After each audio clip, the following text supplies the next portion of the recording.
Hello, DC sports fans. Welcome to DC Sports with Denise, the show where DC sports takes center stage. I am your hostess with the mostest, and on this episode, we will be discussing the DC Defenders, their standings, and an unexpected roster change.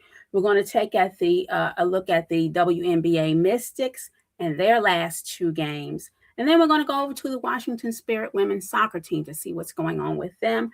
And finally, we will be taking a look at our Washington Commanders 2026 schedule now that it's been released.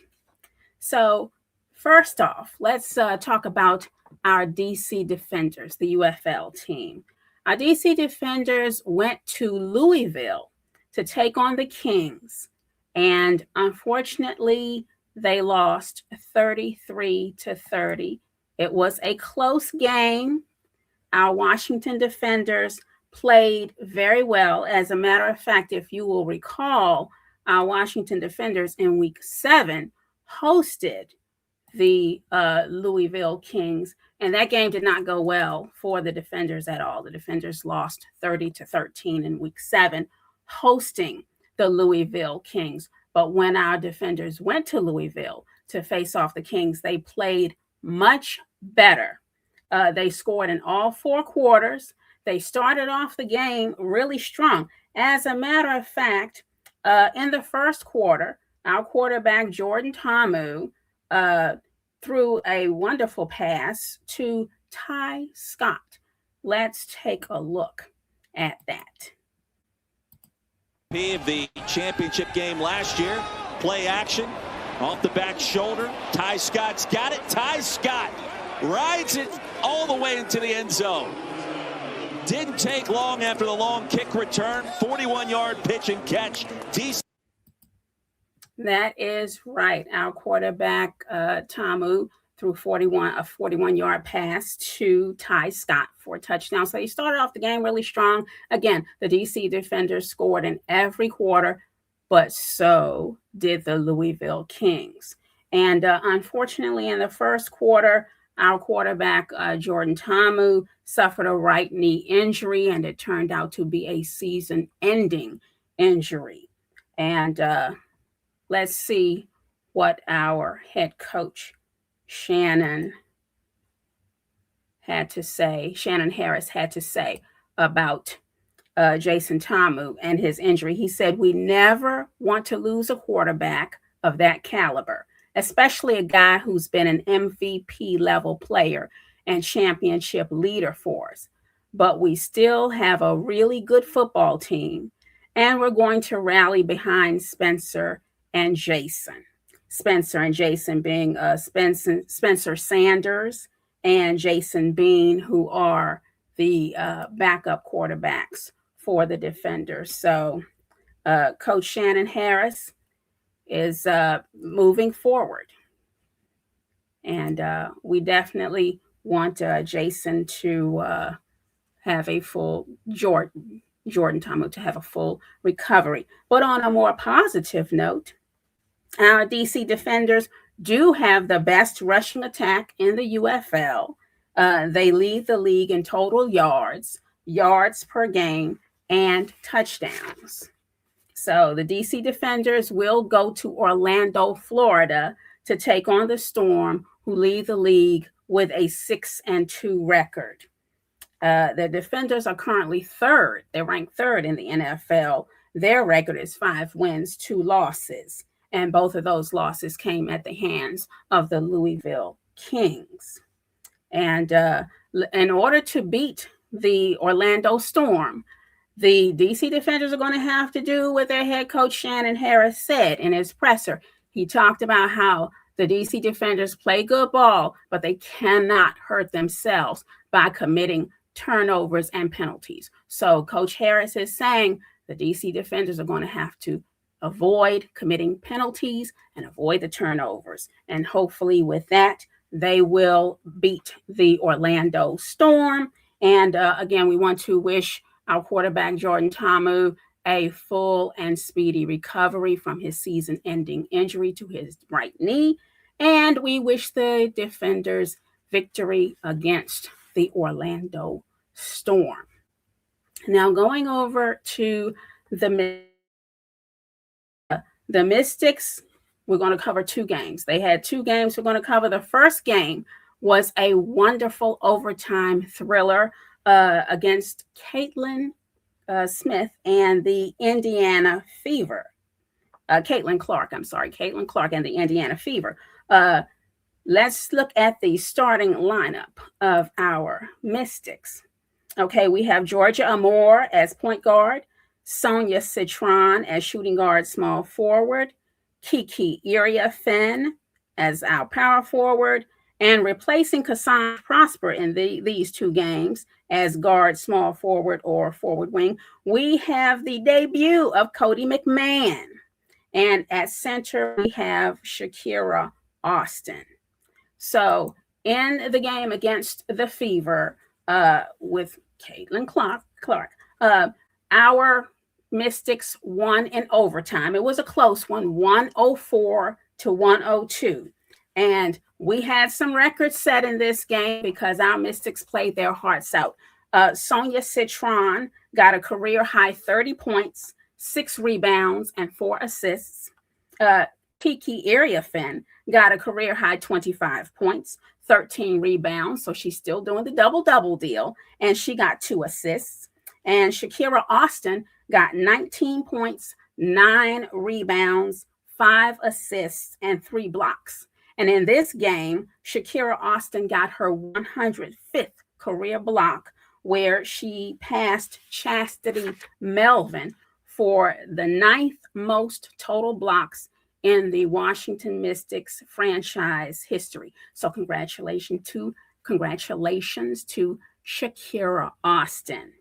And Caitlin McMahon in her debut scored 13 points, 2 rebounds, and 2 assists. Let's take a look at how the Mystics pushed the game into overtime and won against Caitlin Clark and the Orlando Fever. Let's take a look at that. Preseason, she is a difference maker on the defensive end of the floor. And on the offensive end, Citron's a difference maker. Inside, back for Boston, shot too strong. Deflection out to Citron. Washington doesn't run a lot, but they've got numbers here. Citron, Amore, knocks down a triple.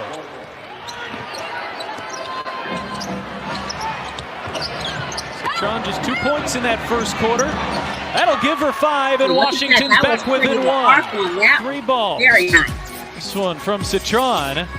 They pulled within a point, threatening to run away with it early. Now momentum all on the visiting Mystics side as Citron pours on 2 more. Fever want to play at a breakneck pace, but had just 2 fast break points in the first half. Here's Citron driving on Clark, 22 on 22, and Citron rolls it in. Gets a second chance. Clark will launch. That one was halfway down. It's been that kind of night after the first quarter for Indiana. Citron, the step through and the pretty finish. Citron had a Downhill as she goes. It's blood in the water. How'd it go? To create your free accounts here today. Austin now 5 of 6 from the line, but Citron pulls down the offensive rebound. Iriafen going right back to work.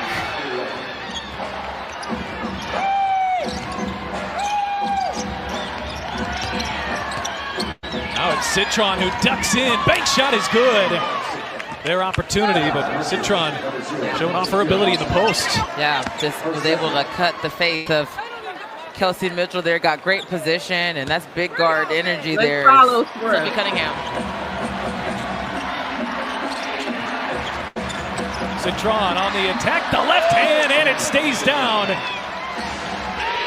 We are leading in the fourth. Here is Citron, back at hole, spins, fakes, fires it 2 more. Sonia Citron has it going.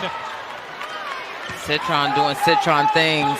Turn around in your face. The Washington Mystics, their defense was so good for most of this game because they were clogging the paint. They've gone away from that.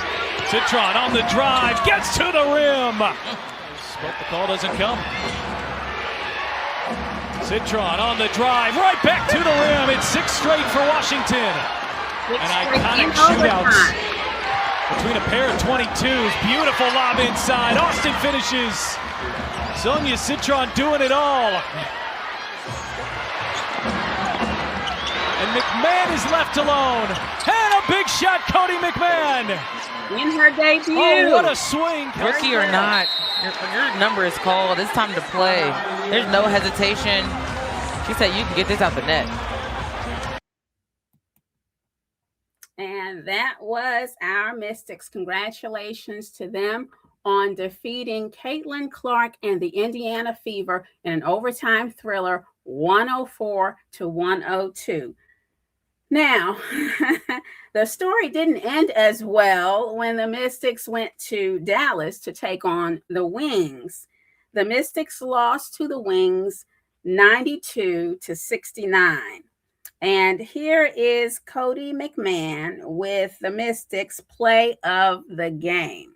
Let's take a big positive for a team. This is an outside look from McMahon that drops.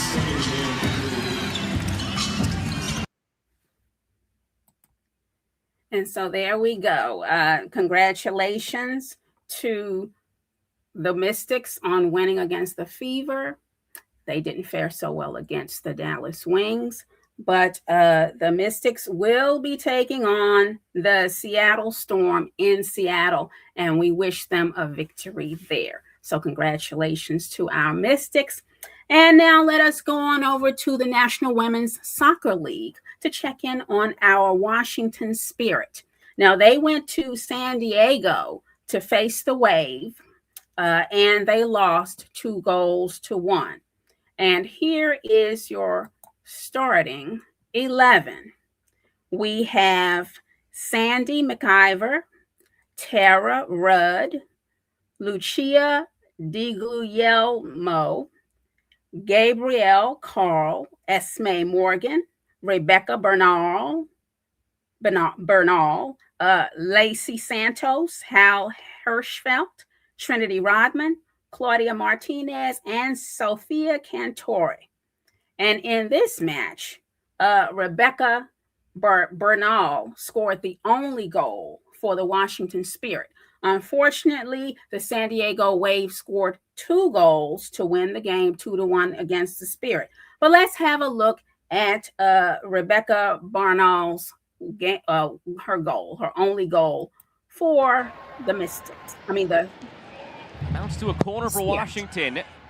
Dropped in, back post, equalizer. Rebecca Bernal ties it in the 33rd minute.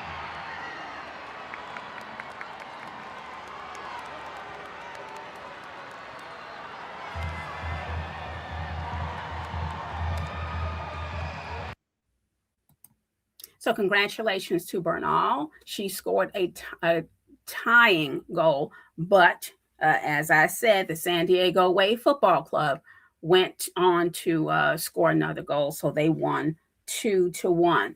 And the Spirit will go on to compete in the semifinal against the CF, or Club de Football Pachuca, which is in the Confederation of North America, Central America, and the Caribbean Association Football Women Championship Cup in Mexico, or should I say in Mexico.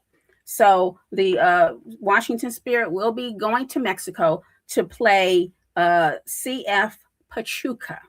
And I will say to our Washington Spirit women's soccer team, buena suerte, which is good luck in Spanish, because we definitely want to see our Washington Spirit get a win. So buena suerte as they go to Mexico.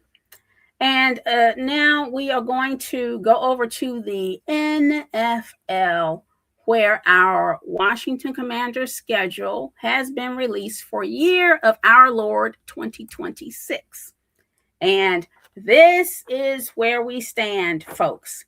In game number 1, we are going to Philadelphia to take on the 12-5 Eagles. And last season, we faced the Eagles twice, of course, because they are in the NFC East. And we won. Well, they won the first game. We won the second game, which was the final game of the season, because the Eagles did not play their starting lineup because they were saving themselves for the playoffs. So we were able to beat the backups. So we are going to see how we fare against the 12-5 Eagles. In the second game, we're going to go out of town again to face off against the Cowboys. The Cowboys last season were 11-6, and last season we faced them twice. They beat us twice. So hopefully we'll see if we can get a win this season off of those Cowboys. The third game, we will be hosting the 14-3 Seattle Seahawks, who are the defending Super Bowl champions. And last season, the Seahawks handed us a big loss, 38-14. So we will see what we're going to do about that this year. And the fourth game for the Commanders will be an international game. It will be against the Indianapolis Colts, where the Washington Commanders have been named the home team over in London, where they will face the 8-9 Colts at the Tottenham Hotspur's Stadium in London. And then week 5, the Commanders will take on the Giants, who were 6-11 last season. And last season, the Commanders beat the Giants twice. So that was 2 of the 5 wins that the Commanders won last season. And then in week 6, the Commanders will go to San Francisco to face off against the 9-8 49ers. And the 7th week, the Commanders will get some rest because that will be their bye week. And then week number 8, the Commanders will host the Philadelphia Eagles. Again, Philadelphia Eagles 12-5, and we were 1-1 against them in our division last year. The 9th game of the season will be the Los Angeles Rams. The Commanders will host the 10-7 Rams. So we will see how they play against the Rams at home. And then back on the road, the Commanders will go to East Rutherford, New Jersey, to face the New York Giants once again. They beat the Giants twice last season. Hopefully they can beat the Giants twice this season, although I'm not sure, because the Giants are now being coached by Jim Harbaugh, and they made some good draft picks, and they've improved their roster. So we shall see. But the Giants are no longer a team that the Commanders can simply look past. So that's going to be an interesting matchup. Week number 11, the Commanders will host the 6-11 Cincinnati Bengals. And then for week 12, it's back on the road, where the Commanders will face off against the Arizona Cardinals. The Arizona Cardinals had a record last season of 8 wins, 9 losses, and people think that the Commanders can beat the Cardinals. So let's see if that's going to happen. And then in week 13, the Commanders will face off against the Tennessee Titans. The Tennessee Titans only won 3 games last season. They stand at 3-14. So this is another team that people believe the Commanders should certainly beat. And then week 14, the Commanders play the Texans. The Texans are 12-5. They had a good season last year. So we're going to see what our Commanders do against them as they host the Texans. And then in week 15, the Commanders will host the 8-9 Atlanta Falcons. Now, last year, the Falcons played us, and we lost to them. We lost to the Falcons 34-27. So hopefully we can get a win against them this year. And then we hit the road. The Commanders get on the road. They go to Minnesota to play the Vikings. The Vikings were 10-7 last season. And we played the Vikings last season, and that was the biggest, most humiliating defeat of the season, where the Vikings shut the Commanders out 31-0. So the Commanders should be revenge against those Minnesota Vikings this season. And in week number 17, the Commanders go to Jacksonville to take on the Jaguars. The Jaguars are 13-4. So we will see what our Commanders can do against the Jacksonville Jaguars. And then in week 18, the final week of the season, we take on the Dallas Cowboys. And again, the Cowboys record last season was 11-6. So we shall see if our Commanders can beat the Cowboys. We want them to win. We want them to do well. For more analysis and a deep dive into the Commanders season, I want to invite you to go over to Two of a Kind Sports, where my co-host Denise and I will take a deep dive. We will do analysis. We will bring you the statistics and the facts of this upcoming season. And we will give you our predictions and summaries about how we think the Commanders will do this season. So again, please join us over at Two of a Kind Sports with my co-host Denise, my co-host Denise, and I. We will definitely be talking in depth about the Commanders, because Two of a Kind Sports is the show where passion meets the game. And that concludes my show for today. I would like to thank you so much for joining me right here on DC Sports with Denise, the show where DC Sports takes center stage. I thank you for joining me, and I want to ask that you please subscribe to my channel and follow me on all social media platforms. I am on Facebook, Twitter, YouTube, Instagram, and TikTok. So I'm at DC Sports Denise everywhere. So thank you so much for joining me, and I look forward to seeing you next time right here on DC Sports, where DC teams take center stage. Thank you so very much, and have a good one. See you next time.